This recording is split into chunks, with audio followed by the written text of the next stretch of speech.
تو آپ ان کے ساتھ کمیونیکیٹ کس طرح سے کرتے ہیں, بات چیت کیسے کرتے ہیں, اعتماد میں کس طرح سے لیتے ہیں. تو بہت ساری چیزیں ہیں, بالخصوص اسی کے گرد گھومیں گی کہ یہ جو پاکستان کے ٹاپ کرکٹرز ہیں, دیکھیں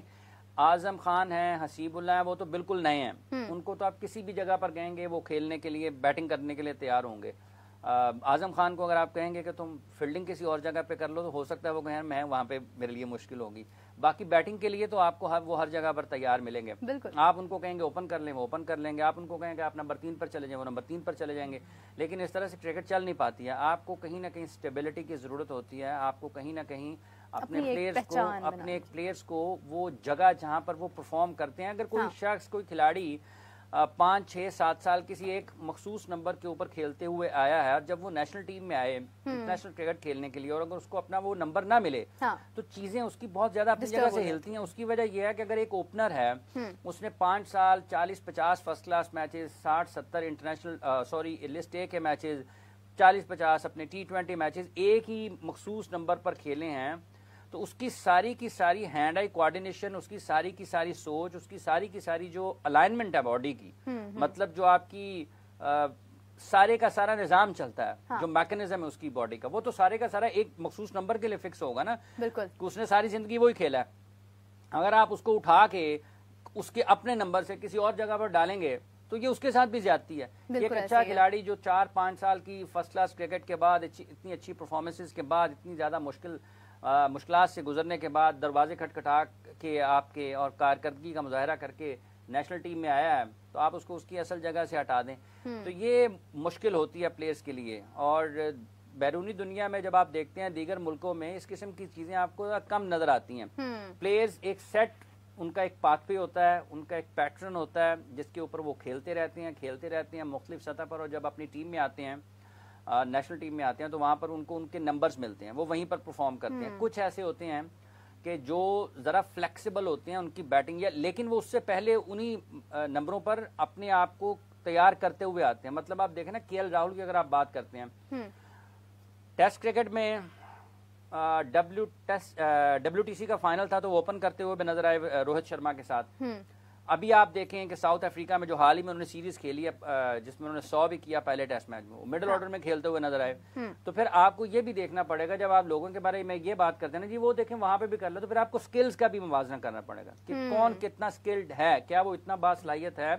اس کی شاٹس کی رینج اتنی ہے, اس کے ٹیمپرامنٹ اتنا ہے, وہ مینٹلی کتنا ٹف ہے, فزیکلی کتنا ٹف ہے. تو وہ ساری چیزیں بھی آپ کو ساتھ دیکھنا پڑتی ہیں. اگر آپ نہیں دیکھیں گے, مطلب کسی کے فیصلوں کو دیکھ کر آپ اس کی نقالی کی طرف جائیں گے, نقل کرنے کی طرف جائیں گے, تو پھر آپ کرکٹرز کے مستقبل کے ساتھ کھیلیں گے جو کوئی اتنی اچھی چیز نہیں ہے. وہ کہتے ہیں نا کوا چلا ہنس کی چال تو اپنی چال بھی بھول گیا. جو جہاں پر سیٹل ہوتا ہے میرے خیال سے اس کو وہیں پہ رہنا چاہیے. کمنگ ٹو یو شان سے, I would like to ask کے آج میں دیکھ رہی تھی ٹویٹر پر ایک بہت چیز وائرل جا رہی ہے, اور وہ یہ ہے کہ محمد شامی کو کسی ایک خاص اعزاز سے نوازا گیا ہے. وہ کون سا ایوارڈ ہے, اس ایوارڈ کو حاصل کرنے والے اور کون کون لوگ ہیں؟ اچھا بالکل, پہلے تو ان کو مبارکباد پیش کریں گے کہ جو ان کی اچیومنٹ تھی ورلڈ کپ میں, سب سے زیادہ وکٹیں بھی انہوں نے حاصل کی, 24 وکٹیں ان کی تھی, اور کافی اچھی پرفارمنس رہی پورے اس سال میں. اور اس سے پہلے 2021 میں شیکھر دھون کو ملا تھا یہی ایوارڈ, ارجنا ایوارڈ نا. اور یہ ایک ایسا ایوارڈ ہے کہ 4 ایوارڈز ملتے ہیں کرکٹ میں, یہ سب سے اچھی جو پرفارمنس ہوتی ہے ان میں سے ایک ہے انڈیا میں. اور 2013 میں ملا تھا وراٹ کوہلی کو, اور 2015 میں ملا تھا روہت شرما کو. تو یہ ان کی اچیومنٹ ہے. فائنلی محمد شامی کو ملا, دیٹس ان انکریڈیبل اچیومنٹ. حافظ صاحب آپ اس حوالے سے کیا کہیں گے؟ دیکھیے بہت اچھی انہوں نے گیند بازی کا مظاہرہ کیا ورلڈ کپ میں, جب ہاردک پانڈیا انفٹ ہوئے, اور ان کو پانڈیا ایک ایسے کھلاڑی ہیں کہ جو انڈیا کی ٹیم کا اگر بیلنس ٹھیک ہوتا ہے نا, تو جب پانڈیا مڈل میں آتے ہیں یا پلینگ 11 میں آتے ہیں تو ان کی ٹیم کا بیلنس بالکل آپ کو ایک پرفیکٹ قسم کا نظر آتا ہے. اس کی وجہ یہ ہے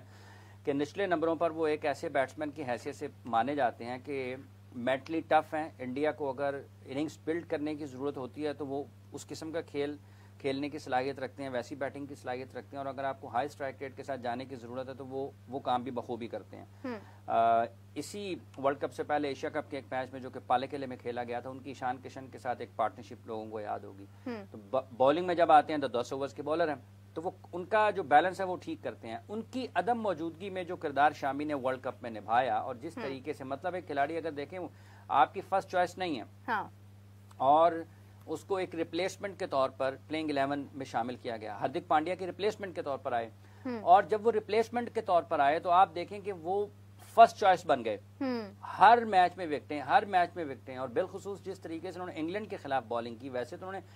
4-4, 5-5, 6-6 جو وکٹیں لی ہیں, ہر کسی کے خلاف لینا اتنا آسان نہیں ہوتا, لیکن جو بالنگ انہوں نے اگینسٹ انگلینڈ کی وہ دیکھنے سے تعلق رکھتی تھی کہ دور حاضر کے بہترین کرکٹر بین سٹوکس کو جس طرح سے انہوں نے بالکل بے بس کیا, اور بین سٹوکس کی ہمت جواب دے گی, مطلب انہوں نے کہا کہ کس مصیبت میں پھنس گیا, تو وہ آؤٹ ہوئے, مطلب کس طرح کے شاٹ کھیل کے آؤٹ ہوئے. پورے ورلڈ کپ میں انہوں نے بہت شاندار گیند بازی کا مظاہرہ کیا, اور ان کے اوپر مختلف حوالوں سے تنقید ہوتی ہے. انڈیا میں لوگ یہ بھی بات کرتے ہیں کہ شاید شامی انڈر ریٹڈ ہیں, شاید شامی کو اتنی زیادہ اہمیت یا اتنی زیادہ ان کو توجہ نہیں ملتی جتنی ان کی کارکردگی ہے.